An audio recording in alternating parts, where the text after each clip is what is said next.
Basically, the idea is to attack and sort of slap the string or thump the string, and then as soon as you land, you come down for an attack and up. Realize to get this working, what I'm really doing is I'm striking to attack, and then you kind of do that at the joint.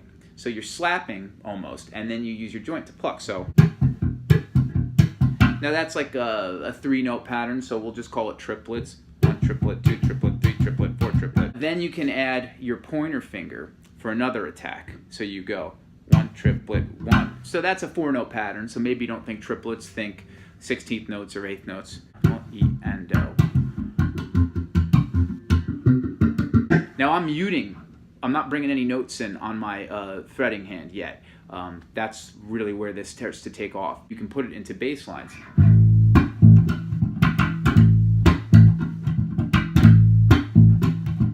And what I might do is listen to what the drummer's playing, and depending on like his hi-hat pattern or ride pattern or whatever he's doing with his right hand, if he's a righty, in addition to the laying it down on the kick drum and leaving space for the snare kind of stuff that we tend to do as bass players, you can add some flavor by sort of accenting or complementing the subdivisions happening in the other parts of the drum kit. You can also add the middle finger in and get 5-note patterns. 1, 2, 3, 4, 5. And you got to make those fit rhythmically. You can play them as groups of 5 or even quintuplets. Da da da da da da da da da da. You want it to sound pleasant, and you want it to sound clear and even. Go to an E, and we'll do like E harmonic minor. You know, pick something interesting to play. Now, when I move up the scale, that's where things get a little have a tendency to get sloppy. So I have to remember not to insert a beat or a note when I go to the next note. I have to land right away on the next thumb down.